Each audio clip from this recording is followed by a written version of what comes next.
get started. So I want to continue with respiratory. I, I didn't tell the other group. I probably should have, but I forgot. I'll send everybody an email about this. It's online, so it's Blackboard. It's hard to get timing for everybody with these things. What I plan to do is open up a fairly broad window, maybe over a Thursday, maybe Thursday and Friday of this week.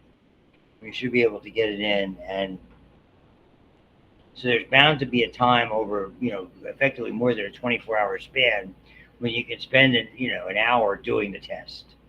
That's the way to describe it. So I'll put and so effectively that I'll send you the parameters of when it is. I'm sure I'll have some creative password like one of the animals' names, again, or one of my grandchildren's names. It makes life easy. I can remember the password. And standard Blackboard stuff. I've been asked to do one of those. I didn't really feel the need to do a review video since it's going to be online. I'll try to throw something together, but it will be mercifully brief on my part. If I get it, I should get around a chance to do that tomorrow. I typically do that, but it's not going to be something that's extensive. Since it's it's effectively online means open book. It's fine with me. I'm not expecting you to sit there in the library with nothing open because you're one of those. You want to take it under those kind of conditions. It's designed to help your grade. Make the most of it. Just say, you don't have to thank me. Send money. I better delete that recording. I do it all the time. All right. So while you're in the business, you don't have to thank me. Just sorry. I'm not. You can't even give me wonderful reviews because I'm not asking for reviews. We only have to ask for those, like teacher evals, by contract once either fall or spring. Since I asked in the fall, then I don't have to bother with them in the spring.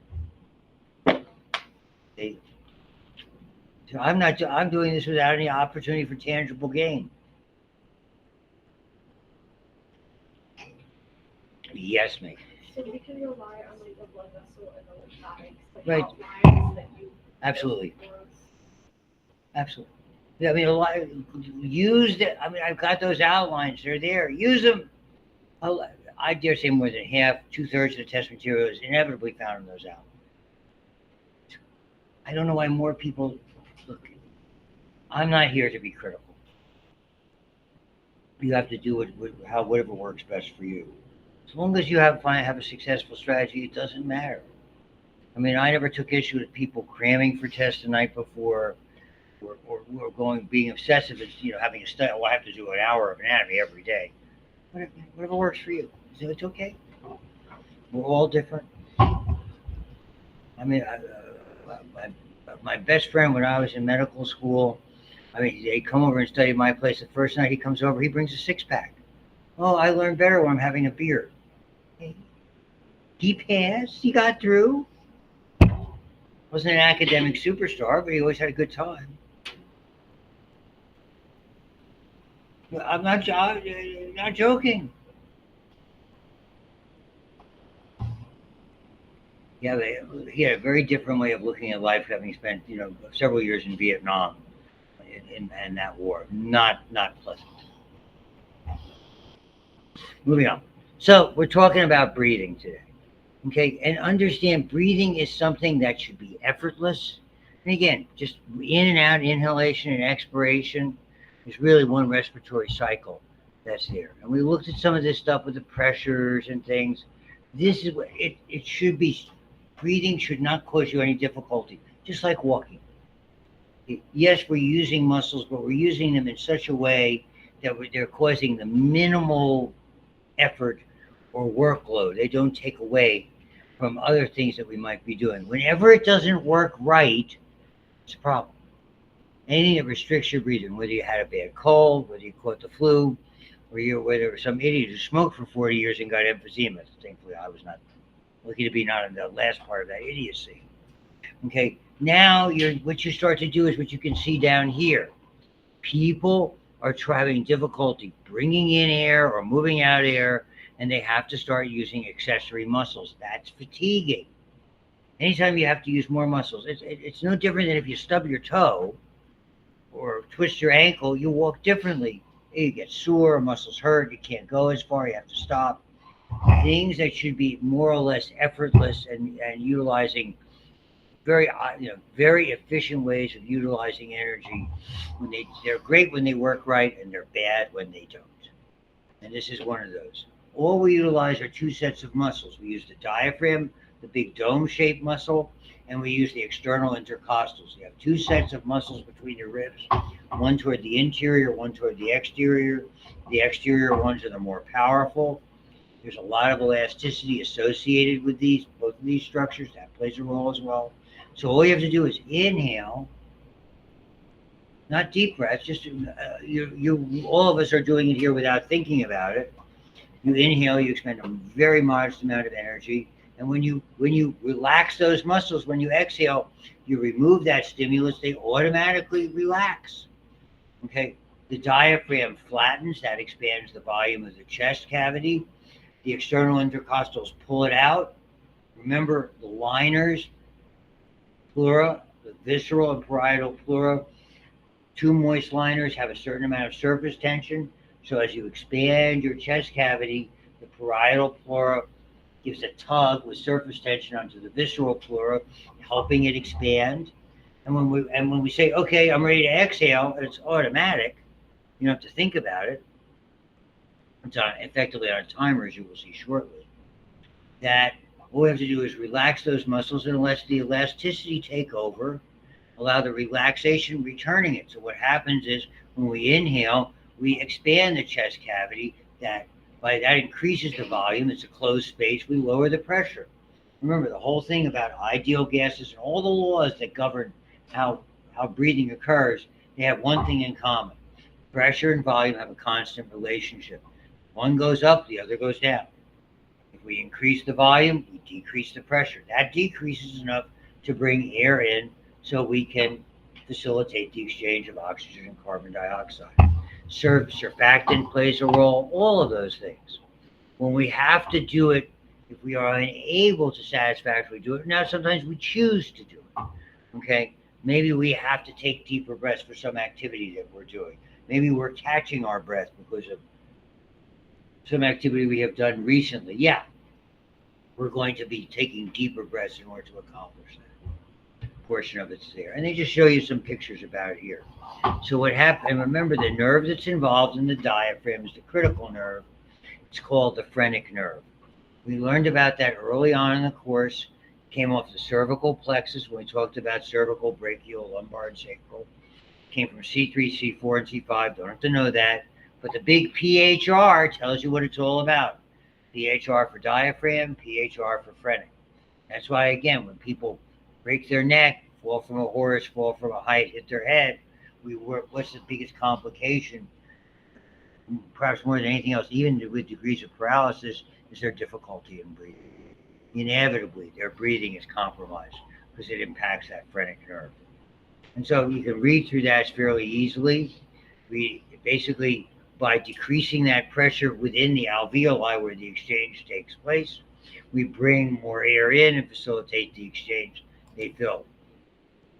Normal resting expiration is normal.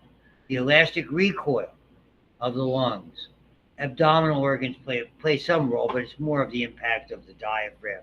That's on the way I think of it. As they return to their original shape at the end of the inspiration, surface tension plays a role then. Again, it affects it whether it's going out or going back in. These factors, because of, again, changing it, reducing the volume, increasing the pressure in the system, push air out, force air out of the lungs. And by definition, since it does not involve muscle contraction, it is a passive process. Active means expending energy, passive means it does not. When we have to blow out the candles, okay, now we have to bring some more muscles into the party. Abdominal muscles, internal intercostals. You do that frequently. Sometimes we'll strain to lift something. We'll be pushing on something. We'll strain when we're going to the bathroom for whatever reason. All of those are things where you're basically mimicking or doing the same kind of process as a forced expiration. Okay, when you because that's we talk about having a bowel movement, that's abdominal pressure, and the diaphragm plays a role in that as well. Okay, and so again, major events in expiration, diaphragm and external intercostals relax, elasticity, okay, all that type of stuff is there. Surface tension, air is forced out. We have to have a means of calculating when there are problems. For you folks here, frankly, these are measurements that are not the only time you would see them used in someone in your age group and your physical status, your health status, would be in sport. We first started seeing this being used. The first time I saw a documentary on it was like on ESPN when they were talking about Lance Armstrong and cycling and utilizing spirometry, which is what we're talking about here, being able to test respiration in order to increase performance, maximizing or optimizing the amount of air that someone could bring in and out during vigorous exercise. And there's no greater endurance activity than cycling, a la Tour de France, that type of cycling. If you don't know what that race entails, one, you're missing great scenery. You got to watch it on TV. It's absolutely freaking gorgeous. And the other thing you understand, this is a race where one person on a bicycle over roughly a 3 week period, 23-day period, is going about 2,100 miles up and down, not hills, mountains, 2 sets, the Alps and the Pyrenees, big mountains, adult-sized mountains. And so imagine the amount of endurance to be able to do that with, I think they get 2 rest days. You're doing a couple hundred miles every day on the bike. So imagine it's the ultimate endurance sport. And we were watching and what we were seeing, if you have not seen one of these, and the illustration on this PowerPoint sequence doesn't do it justice, when you're trying to work with somebody on a spirometer, we use a nose clamp here, and we have like a cylinder, like a cardboard cylinder mouth, and typically in such a way that we can seal it. You have like a device on the end of it, you can seal your lips around it, and it doesn't allow any residual air. You have to breathe in and out directly through this cylinder, typically a cardboard cylinder. We do this in my advanced physiology lab.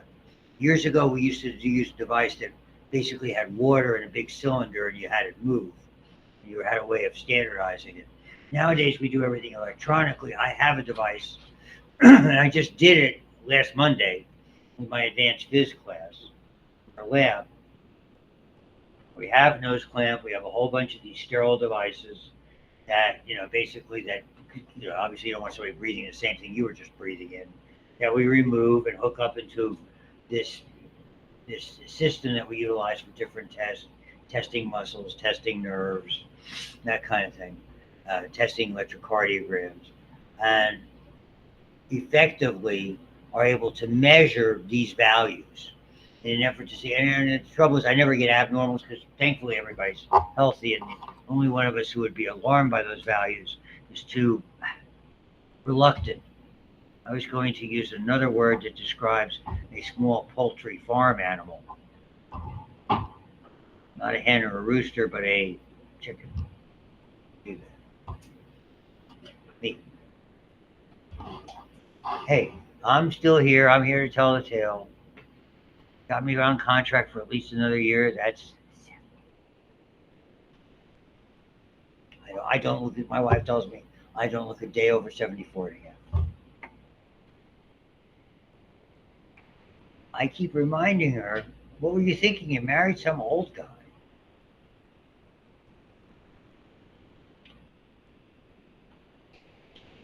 That's the kind of significant relationship we have.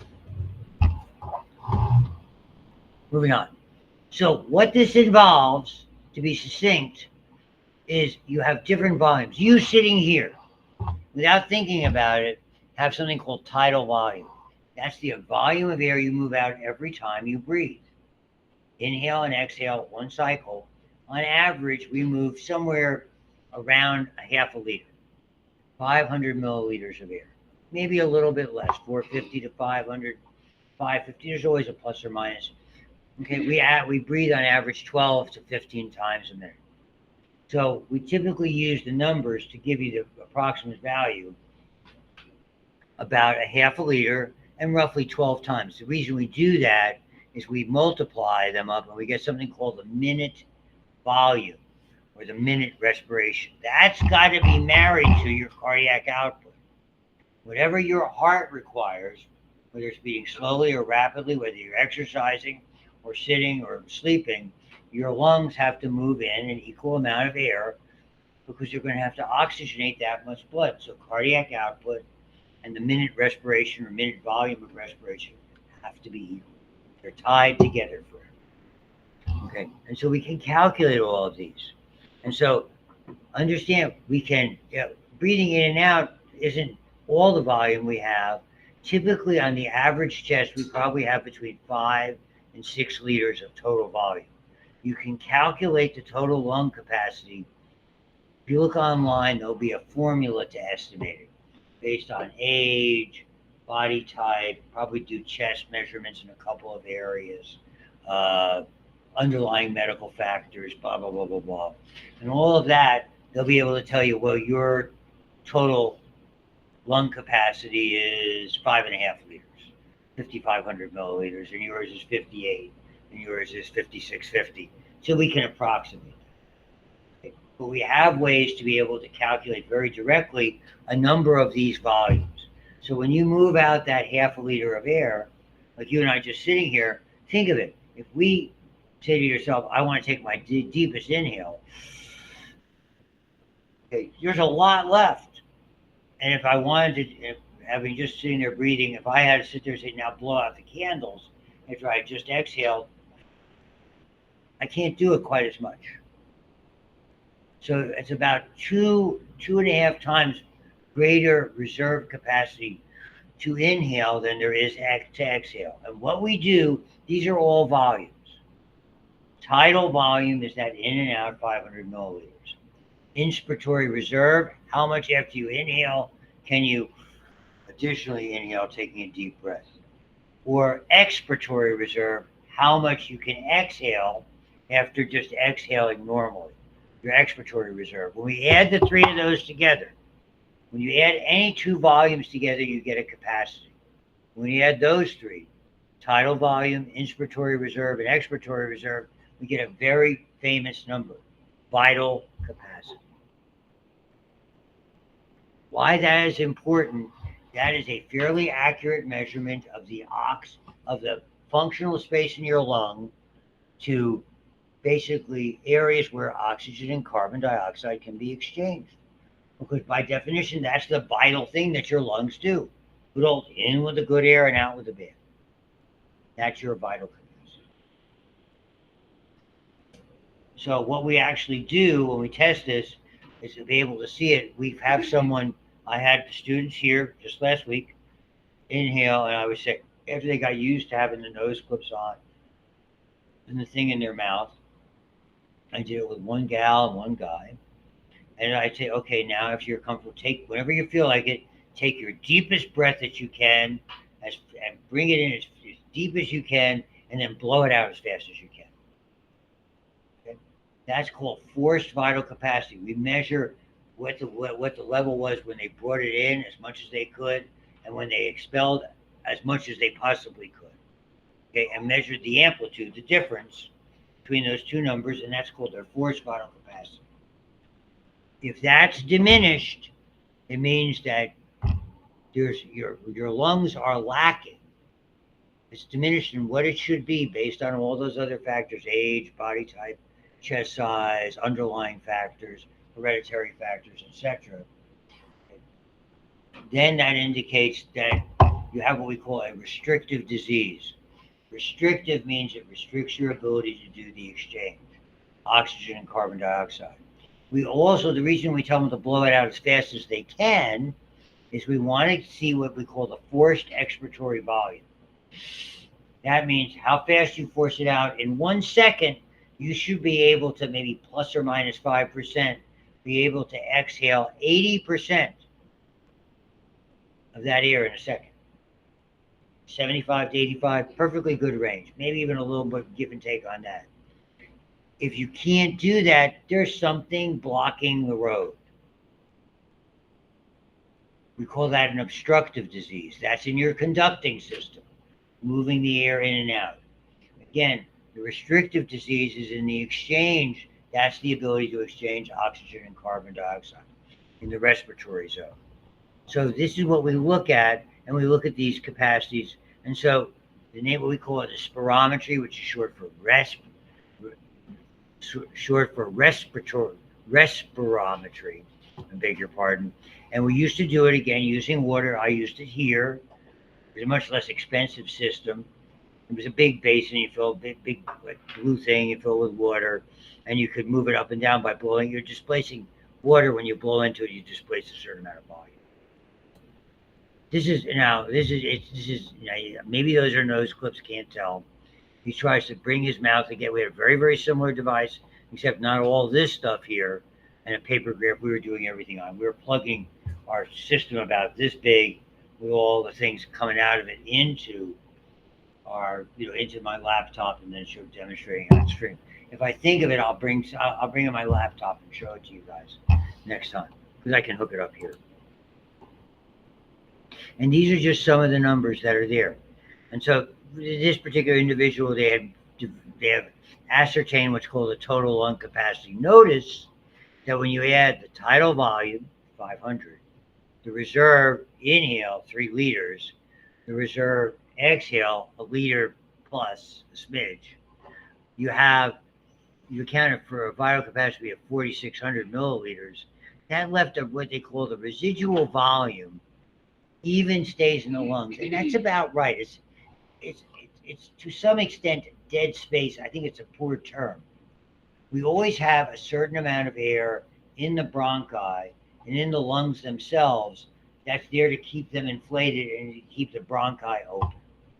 It's always there. Remember, there's a negative pressure. We're always going to have air in there. That air is not really air that we're using for oxygen and carbon dioxide. That is air that we're using, as it were, to facilitate the movement of the rest of the air in and out. That's something that's part of it. When we call it dead space, we have to take that into account when we're taking each breath, how much air is in there anyway, because it has to be, rather than stuff that we can use to have oxygen and carbon dioxide. So I think that's an important measure, plus other things. Someone like me with all those years of smoking, I have a greater amount of dead space, I'm sure. I mean, I have undoubtedly damaged alveoli and areas in the lung. It goes with the territory. Sometimes you get it when you get older. Your lungs are less elastic. Your muscles aren't as strong. There's just lots of little factors that go on that contribute to it. And so you can see here, values are typical for a tall, young adult. I am none of those 3. I try not to be adult. I'm certainly not typical, and I'm certainly not tall, and we know I'm not in that. Word doesn't apply to me, other than at heart.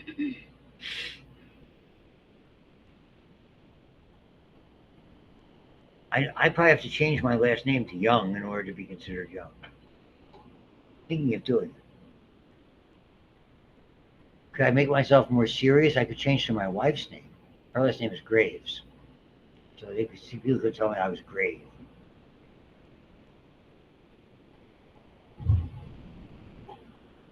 Could do that.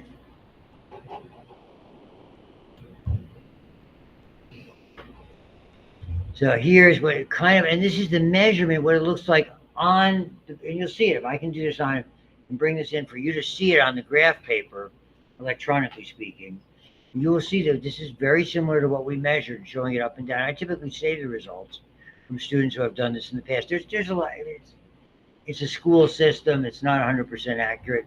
But you can see this is vital capacity. Okay. And you can see it occupies about 80% of typical total lung capacity, what we call the residual capacity, or residual volume, rather. And so these are the dead spaces, air in the respiratory tract that remains in the conducting system, doesn't get to the alveoli.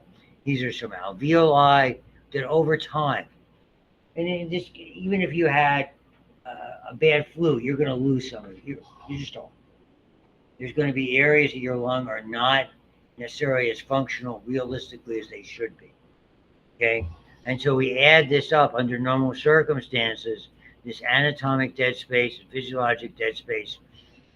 Without, it's only about 150. And then there's other areas where we have air in the lung just to keep the lung expanded. That takes the part of the rest of that big volume. What's interesting about this, and I did it from my other PowerPoint, so I want to share it with you, is here. And they go through the same thing. Tidal volume, the reserves, the numbers, it depends on the author. Expiratory reserve, residual volume, adding it up for the same kind of a graph. A little different, how we want to look at it. Crunching the numbers this way, this particular individual, they had a total lung of 6, and you can see the difference between male and female. It's pretty significant. I mean, it's not nothing. I mean, again, if you had a man who was relatively diminutive and a female who was larger, the numbers would probably be considerably closer together. I don't make more of that than there is, nor should I.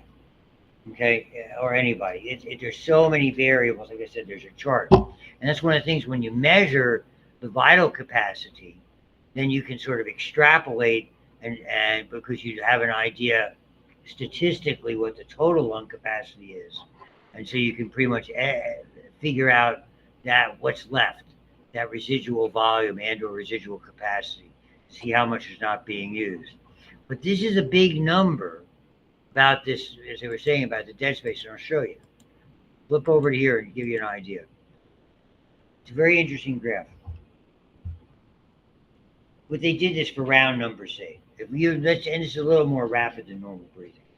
If you're moving air 20 minutes in and out, 20 respirations a minute, and when you had a tidal volume of 500, that would be 10 liters of air, 10,000 milliliters.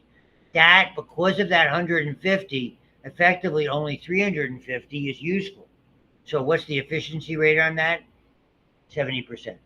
Nothing wrong with that.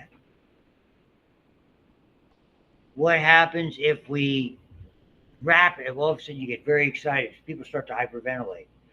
We double the respiratory rate because, and again, pressure and volume are inversely proportional. If we double the rate, we're going to have the volume because you're just not breathing. You're breathing so rapidly, you're not giving it time to expand.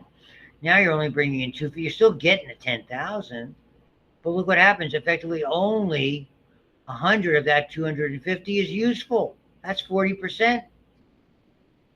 That's very inefficient, and that's what happens when people are hyperventilating. They're not getting enough oxygen and carbon dioxide exchange really to survive long term. We have to get it to stop some way, shape, or form. So what do we tell people to do? Take slow, deep breaths. By having the normal rate, or by quartering the excited rate, we're quadrupling, or at the very least doubling normal, quadrupling the accelerated rates, getting the same 10,000. But now look at the efficiency, 85%. So we can return those numbers relatively rapidly, not rapidly, of course, because we're doing slow, deep, back to normal. So that's one of the things you tell a patient when they're hyperventilating. I mean, yeah, obviously get the paper bag, because that will help, because basically the carbon dioxide will be re-inhaling that. That plays a significant role, that adjusts their pH. But this is one of slow, deep breaths. That's it. You coach them slower than that, deeper than how you're doing it. People do much better with encouragement, things like that. And so that's just some of the things. And they show you the same thing with all of these that are there. Again, we can increase this dramatically with exercise. That's what they're talking about with spirometry. That's an increase of about almost 35 times. Only a rough estimate of efficiency. That's remarkable. And these are those numbers. So this is the so-called FEV at 1 for 1 second. And so people with an obstruction, they can't get it out fast enough. Obstructions are there in the bronchi, in the bronchial tubes themselves. Is it mucus? Could be. Is it a tumor? Could be. Could it be a sign of emphysema? Could be. All of those can contribute. Emphysema does both. It can cause this involves the conducting system, so we call that an obstructive disease. When the forced vital capacity is diminished, we call that a restrictive disease because it reduces total lung capacity, whether it's tuberculosis, whether environmental agents, code for smoking. Okay, all of those things are part of it. And so this is a lot of the factors. And again, emphysema overlaps it. So it restricts your ability to exchange oxygen and carbon dioxide. That's why that's so important. So I thought I would go over and use my other PowerPoint because it has some good numbers. Oops, wrong one here. And so this is when they got talking about the respective dead spaces with that. So here's that minute ventilation or minute volume. Again, total tidal volume times respiratory rate.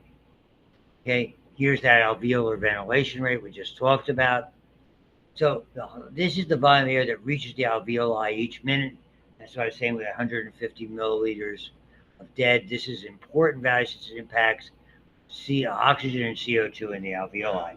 Effectively, this is how we're doing the exchange. There's other kinds of respiratory movements we call non-coughing. I mean, you can make yourself cough, okay?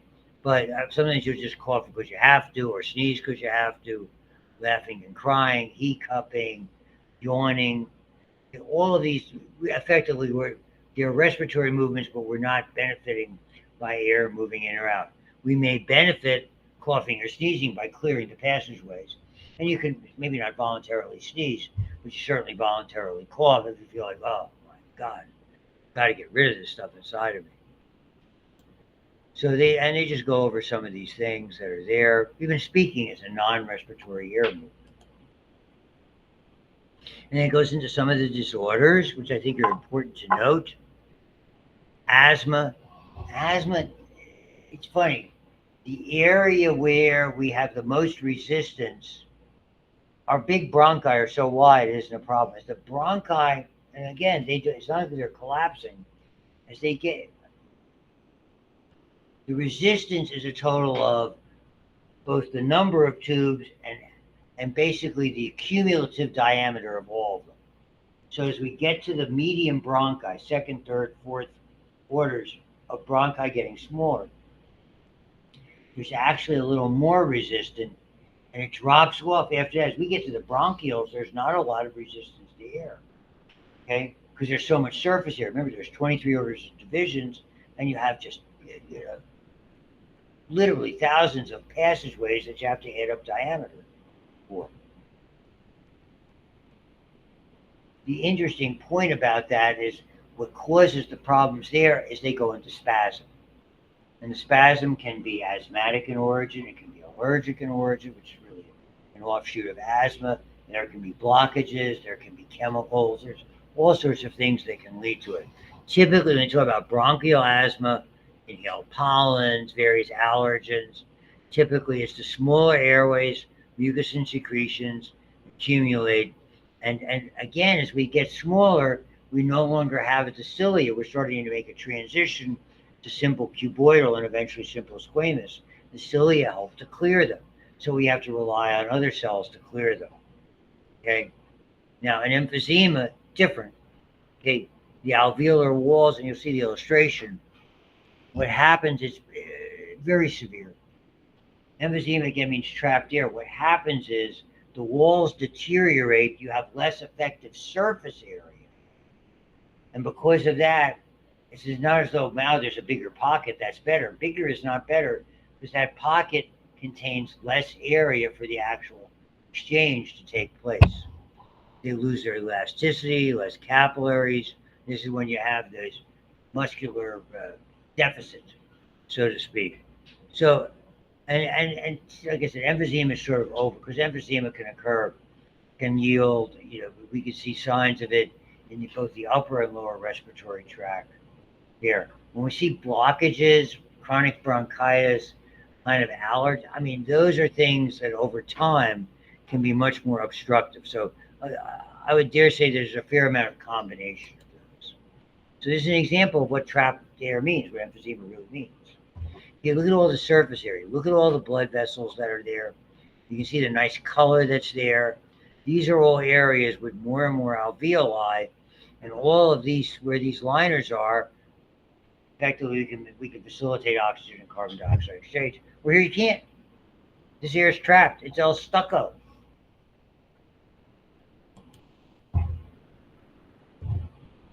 The control, we don't control it. Can we hold our breath? Sure. But what happens is, this is all about nerves. This is, you might remember we talked about central nervous system in AP1. The brain stem. This is where it controls things we don't think about, whether it's blood pressure, whether it's heart rate, respirations, right in there. Basic functions.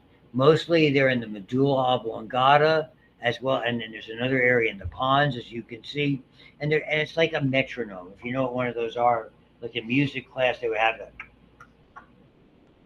People learning piano would do that. Not that I ever had. My musical talent is, let's see, zero. Before I smoked, I had a very good voice.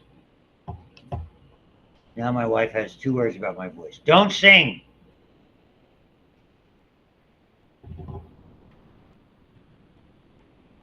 Perfection. That's right. You two can be happily married. She doesn't bug me when we're watching the Steelers. It's okay. I don't. So again, these centers, and they set up breathing normally. The only way you can control it, and you have a limited ability, is to hold your breath. But sooner or later, and typically sooner, what happens is, if you're not breathing, carbon dioxide builds up. The number one thing that's going to make you breathe is carbon dioxide. Carbon dioxide, I wrote the equation up there, is tied to pH. In the bloodstream, this is that famous buffering system, that AP1. Major one in our bloodstream. Water, carbon dioxide, EDT.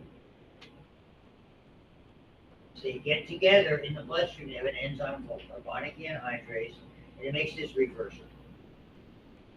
And forms carbonic acid, which is a weak acid.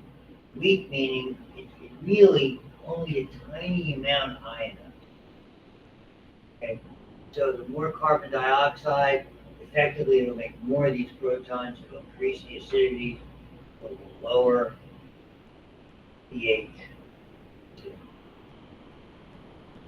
It doesn't work that way in the brain. That's the difference. So in our bloodstream, we can adjust by exhaling more. We can increase our respiration. Like, you're working out, you're going to increase your respiration, you're going to blow up more carbon dioxide. Effectively, that's going to help to reduce the acidity because you're performing from lactic acid. The exercise, it's too great. You stop and catch your breath and you exhale more. What happens in the brain, okay, this is the problem. Carbon dioxide, protons are charged particles. They can't cross the blood-brain barrier. Only carbon dioxide. Carbon dioxide then mixes with the water in the cerebrospinal fluid. Doesn't have the benefit of being reversible because there's no carbonic anhydrase. The only way we can really adjust those pH changes that are having such an impact on those breathing centers is it's going to force us, no choice. Breathe. You only can hold your breath so much. When you're doing a free dive and you want to dive deeply, what do? The pros will tell you you need to take a deep breath and exhale as much of it as you can 3 different times. Really try to cleanse, which means push out as much carbon dioxide as possible. Then take that final deep breath, then you can do your dive. Look, and that's part of the, and free dives are different. When someone's doing scuba, we talked about that a little bit. My first wife was a certified scuba diver. You have to be very cognizant of what's happening with the gases. Oxygen and carbon dioxide we look at them when we're seeing how they move. Oxygen moving in one direction, carbon dioxide is based on partial pressure. Partial pressure in chemistry is the same as partial pressure of gases is the same as like 5 molar versus 1 molar. Okay, that type of thing. So concentration gradient is set up by that.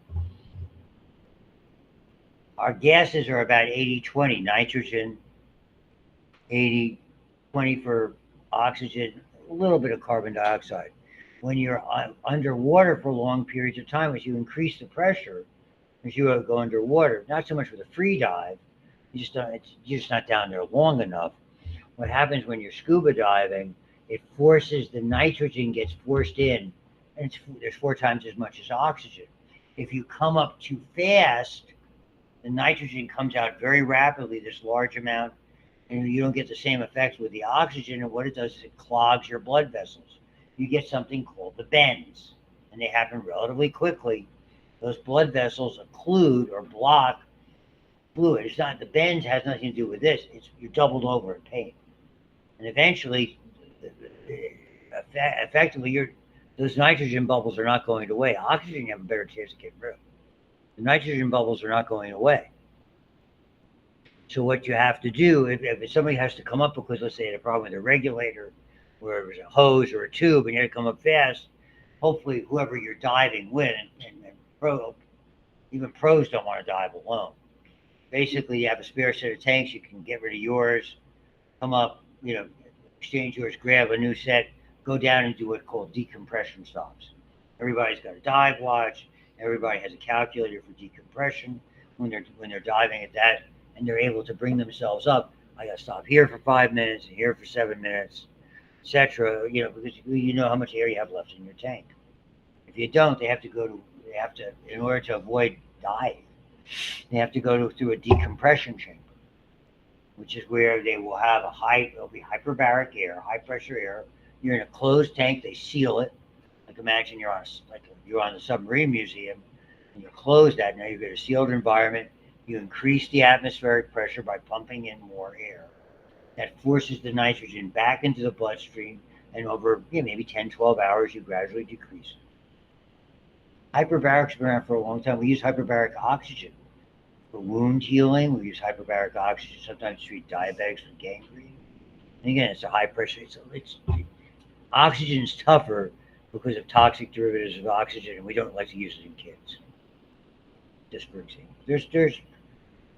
so I'm more familiar with this, not so much the diving, but from a wound healing standpoint. And the other oxygen where it's used a lot is firefighters, because smoke inhalation is carbon monoxide. I'm sure that comes in this chapter as well.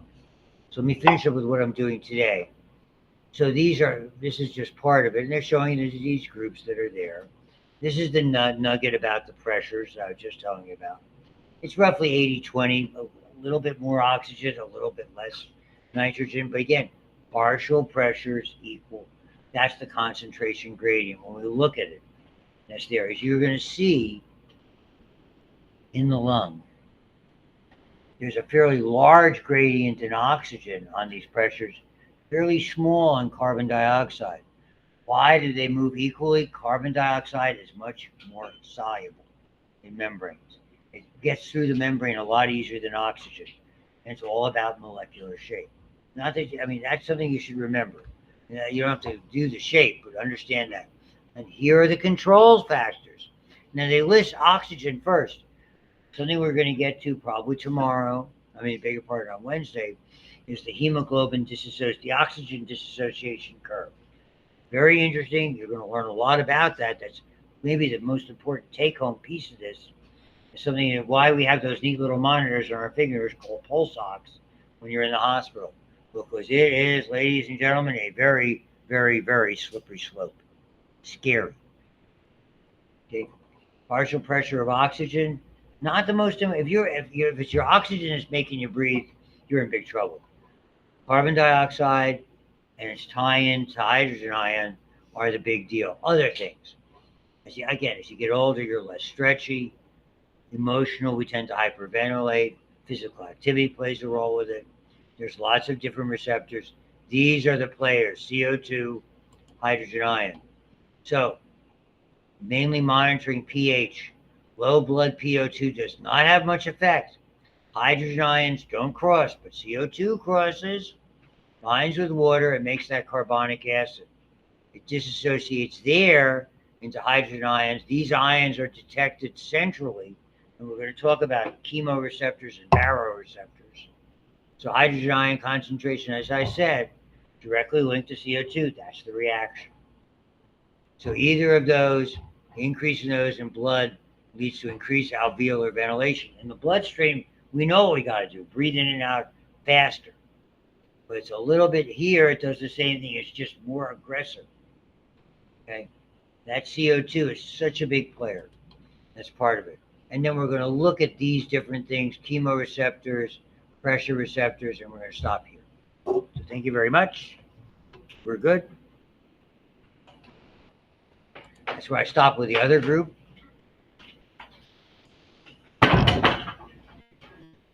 Bye to all.